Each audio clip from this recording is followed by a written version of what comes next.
Bismillahirrahmanirrahim. Masalah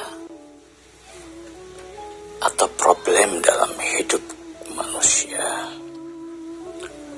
sesuatu hal yang niscaya akan selalu ada. Mustahil orang hidup di alam dunia ini lalu dia nggak punya masalah. Masalah bagian yang tidak terpisahkan dari alam semesta ini. Jadi kalau ada yang mengeluh, yang selalu menggerutu, yang selalu mempertanyakan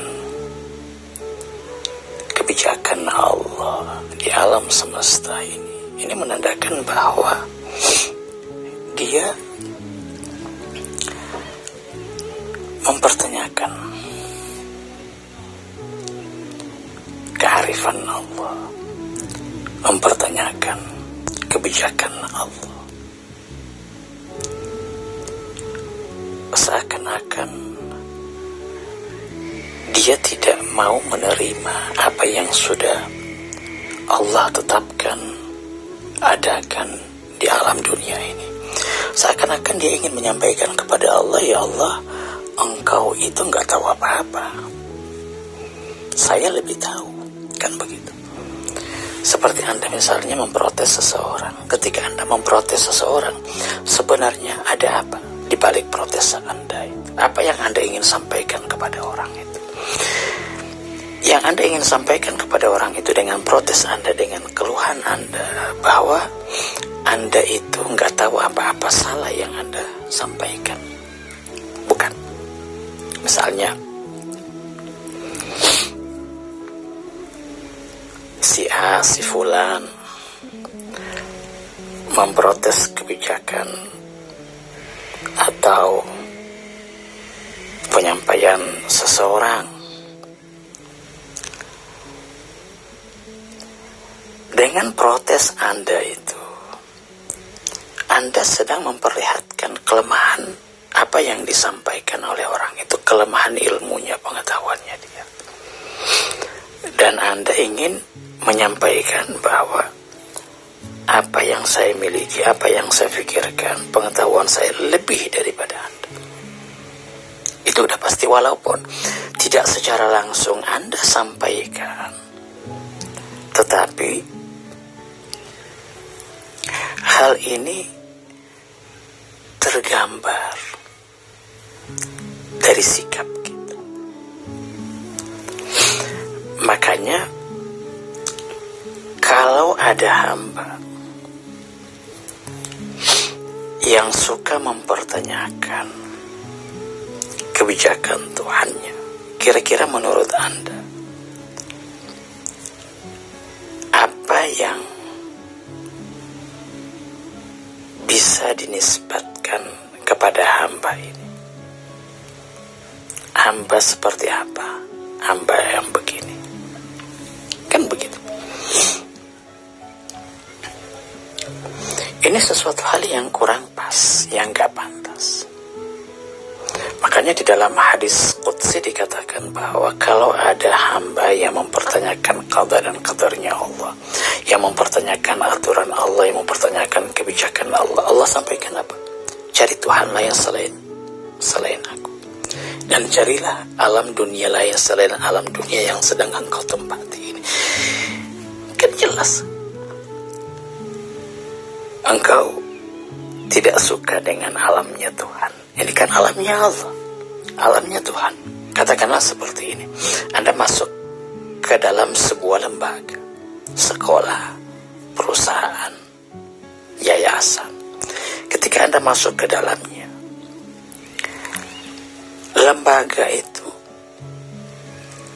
ruangan tersebut itu punya aturan. Udah ada kadonya tuh, udah ada polanya itu kan. Kado itu kan pola, sudah dipolakan. Jadi setiap orang yang masuk ke dalamnya, ya mau nggak mau dia harus mengikuti pola aturan qadha yang sudah ada di dalamnya. Anda nggak bisa masuk dengan pola Anda ke dalam, dengan cara berpikir Anda ke dalam, salah Anda.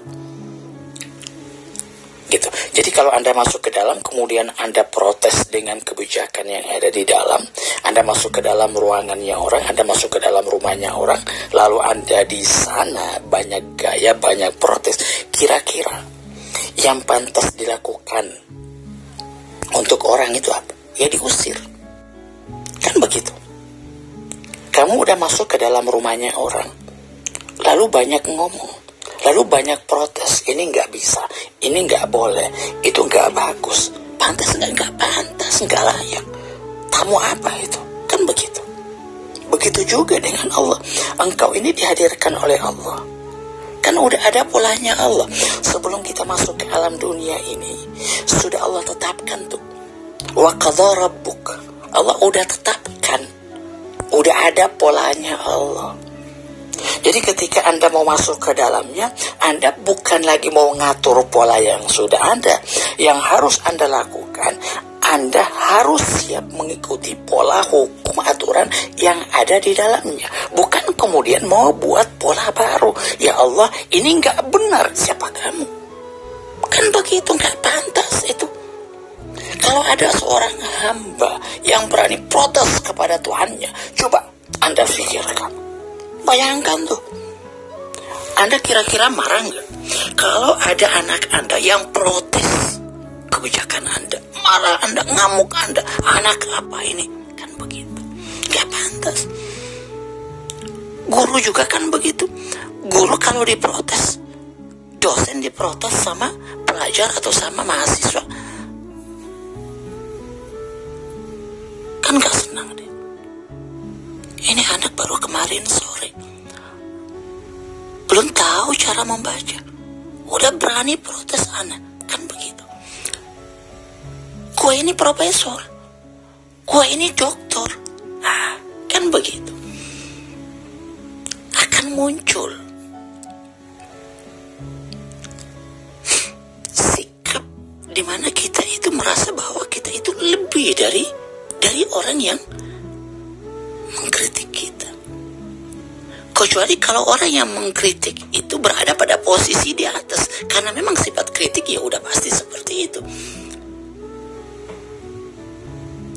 Kecuali kalau ada orang yang berani kritik tapi kemudian dia tidak berada pada posisi sama atau berada pada posisi yang lebih di atas, ini nggak pantas, benar, nggak pantas. Begitu kita dengan Allah. Kita berada di mana? Kita ini tidak lain adalah makhluk yang seluruh sifat eksistensinya kita, keniscayaannya kita adalah jahil, fakir, bodoh, zalim, nggak tahu apa-apa, miskin, nggak punya apa. Semua apa yang kita miliki ya berasal dari Allah, berasal dari Dia. Kita ini nggak punya apa-apa. Orang yang diberi modal, lalu kemudian orang yang punya modal, yang memberi modal sama orang itu disombongin. Allahu Akbar. Kan nggak benar itu. Ada diberi modal sama orang, lalu kemudian Anda sok-sokan sama orang yang beri modal. Oh, lihat saya banyak uang saya. Uangmu dari mana? Gak pantas. Seperti seorang anak yang diberi sesuatu oleh bapaknya, uang sama bapaknya, lalu kemudian pulang-pulang dia membanggakan sesuatu kepada bapaknya. Lihat saya punya mobil, lihat saya punya motor, lihat saya punya ini dan itu. Dia nggak tahu semua itu berasal dari bapaknya. Bapaknya yang ngasihin, baru mau sok-sokan sama bapak, sama orang tuanya. Kalil adab itu nggak pantas, itu tidak beradab. Seorang hamba harus tunduk, terima apa yang Allah udah tetapkan kepadanya. Kalau ditanya apa definisi agama, agama itu hanya satu, Islam saja. Islam. Inna dina indallah al-Islam. Sesungguhnya agama yang berasal dari Allah, yang di sisi Allah.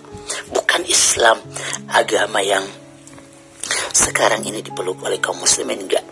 Artinya semua agama yang berasal dari Allah, yang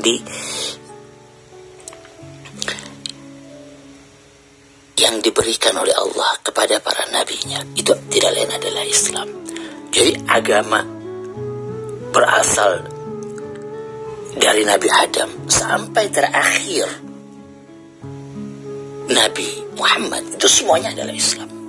Agamanya satu, Islam semua. Kristen juga adalah Islam, Yahudi juga adalah Islam. Kan hanya itu yang agama berasal dari Allah. Indallah, di sisi Allah. Ini bermakna indiyat. Indiyat artinya sesuatu yang berada di sisi Tuhan. Jadi tidak ada agama yang diberikan oleh Allah, yang disampaikan oleh Allah kepada nabi-nabinya selain agama Islam. Itu. Hanya kemudian ajaran-ajarannya yang bersifat zahiri, bersifat lahiriah, syariat, ini yang terkadang mengalami apa? Mengalami perbedaan, disesuaikan dengan kondisi zaman. Kondisi zaman, kebutuhan zaman pada saat itu. Nabi Adam apa yang dibutuhkan oleh kaumnya, Nabi Nuh apa yang dibutuhkan oleh kaumnya, Nabi Ibrahim apa, ini yang disesuaikan. Ajaran-ajaran mereka disesuaikan sampai terakhir kepada Nabi Muhammad. Tertutup, khatamun Nabi, tertutup. Apa kebutuhan pada saat itu? Itu disampaikan oleh Nabi Muhammad. Ini berhubungan dengan syariat. Makanya syariat itu selalu mengalami perubahan kondisional, berhubungan dengan lahiriah. Tetapi ajaran batinnya sama. Ajaran batinnya apa? Tauhid. Semuanya kembali kepada apa? Kembali kepada Allah. Bagaimana mengesahkan Allah, bagaimana semua proses ibadah-ibadah yang kita lihat ini berbeda. Mungkin Nasrani punya cara berbeda, Yahudi punya cara berbeda. Oke, mungkin agama-agama yang lain, oke lah, kaum Konghucu misalnya, ataupun agama Buddha, itu punya cara-cara yang berbeda. Tapi tujuannya satu, sama semuanya, menuju kepada siapa? Menuju kepada Allah. Bagaimana kita yang berada di alam dunia ini kembali kepada hakikat diri kita yang sebenarnya sebagai seorang hamba. Itu tujuannya. Lahiriah berbeda, tapi batiniah, rohaninya sama. Tidak ada yang berbeda. Ta'alau ila kalimatin sawa'in bainana wa bainakum. Ta'al, ayo ke sini. Kepada satu kalimat, satu ajaran. Ajaran apa? Kalimatun batiniyah, rohaniyah. Sesuatu hal yang bersifat apa? Yang bersifat batin, yang bisa menyatukan kita. Kira-kira ada nggak orang yang berkelahi, orang yang berdebat pada masalah-masalah batin, pada masalah-masalah akhlak? Nggak ada, semuanya sama. Tetapi pada masalah ibadah lahiriah orang bisa berbeda-beda. Jangankan antara lain agama, antara satu agama saja berbeda tata caranya. Ada yang lurus tangan ketika sholat, ada yang bersedekap, bukan? Ada yang kunut, ada yang nggak mau kunut, ada yang ziarah kubur, ada yang nggak mau ziarah kubur, ada yang nggak menerima wayang, ada yang menerima wayang, ada yang mau menerima pembuatan patung seni, ada yang tidak mau menerima, ada yang keras, ada yang lembut. Semuanya tidak lain adalah gambaran-gambaran dari apa? Dari lahiriah pemahaman manusia. Pemahaman manusia yang kembali dari sisi apanya? Kembali dari sisi apanya? Dari sisi pemahaman. Dalil-dalil secara lahirnya. Tapi intinya bagaimana semuanya ini mengantarkan kita kepada Allah. Udah nggak usah disebutin gitu. Kan intinya ke sana, nggak usah direbutin. Oke, saya dengan tata cara saya, nggak usah kamu pusingin tuh tata cara saya. Kamu mau dekat sama Allah. Kalau kamu mau dekat sama Allah, kenapa kamu fokus sama saya? Fokus fokus sama batin kamu. Batin kamu itu yang mau dilihat sama Allah. Kamu kan ingin connect dengan Allah, ya udah konekin tuh. Jangan pusing dengan gaya lahiriahnya saya. Ini tidak mau dekat sama Allah. Bagaimana mau bisa khusyuk, mau fokus? Lalu matanya, pendengarannya, telinganya, semuanya mengarah kepada siapa? Kepada orang-orang yang ada di sekitarnya. Ini nggak boleh, ini haram, ini kafir. Waduh, bagaimana kamu bisa dekat sama Allah kalau pikiranmu pusing, sibuk begitu? Nggak bisa khusyuk kamu. Kalau kamu udah khusyuk,